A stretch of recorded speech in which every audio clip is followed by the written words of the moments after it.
If you have money coming in, but it feels impossible to save, you're not alone. Luckily, there's a simple solution to grow your savings account quickly and pay your bills simultaneously. Join me as I show you how. My name is Lucas and welcome. At 38, my business was thriving and the money was coming in, but it was going right back out. And if the income stopped, I was screwed because I had no savings and no backups. Now, just a few years later, I have several emergency funds, a sizable savings, and most important to me, I'm no longer in survival mode, worrying and stressing about money. So how did I do it? I'd like you to imagine that you've not eaten all day and you're absolutely starving. Now you meet up with some friends for dinner, and when the meals finally arrive, your plate gets passed down the table. A couple of your friends comment on how delicious it looks, so you, being the nice person that you are, offer them a bite. By the time the plate gets back to you, there's barely anything left, just scraps. How do you feel? Because this is what most of us are doing with our money. We're giving it away to everyone else, and we're trying to survive on scraps. Think about it for a second. About how much money did you make last year? And out of all that money, how much did you keep for yourself? How much is in your savings account right now? Anything? Because the banks got paid, the government definitely got paid, and I'm willing to bet that Starbucks and Netflix got a cut of your money. But what about you? Where's your cut? Now, there's nothing wrong with paying our bills. The problem is when we pay our bills. You see, currently the money comes in, we spend and give it to everyone else first, and then we try to survive on scraps. But when we change the order, so the money comes in, we keep some for ourselves, so we pay ourselves first, and then we spend, everything improves. By making this tiny little change to the flow of your money, your savings account can finally grow. Now, Netflix and the government still get a cut, but now, maybe for the first time ever, so will you. Step number 1, choose to make yourself and your financial needs a priority. Maybe you've been wanting to save for an investment property, or you want to build emergency funds, or get rid of that debt that's been hanging over you, or all three.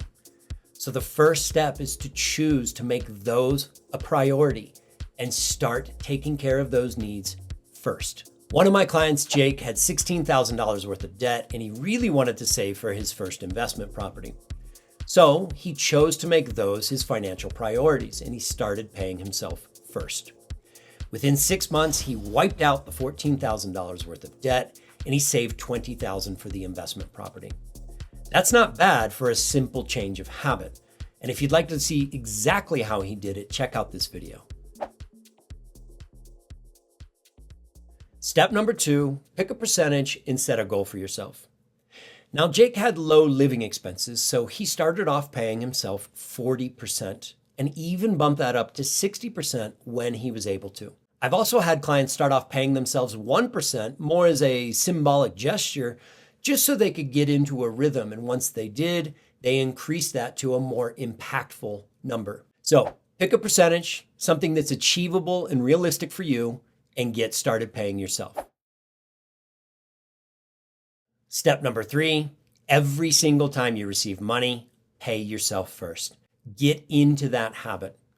So I actually have alerts set up on my phone so that every time a deposit comes in, I stop what I'm doing, I log into my bank, I send a percentage to my savings, what I call the pay myself first account, and then I log back out. It takes about 4 minutes to do. Some of my clients prefer to do this first thing in the morning with their coffee. They like to start off their day by taking care of themselves first, and I love that. So create a simple ritual for yourself that's easy to do and something that you look forward to. And as a bonus tip, give your bank account a nickname, something that makes it fun and something that you look forward to contributing to. Now, I call mine the Pay Myself First account, but recently I had a client who really wanted to save up for a house and a new Mercedes G-Wagon. So that's what he's nicknamed his account. That way, every time he contributes to it, he feels like he's getting closer to his goals. And I love that. And one final tip, once a dollar goes into the Pay Yourself First account, Make a commitment to yourself that it does not come out for any reason until you hit your savings goals. That's why nicknaming the account can be helpful. Think of it like this. Let's say that you're saving up to buy a house and you're pretty close to achieving your goal, but then you want to go on a vacation. Would you pull funds from that house fund to go on the vacation?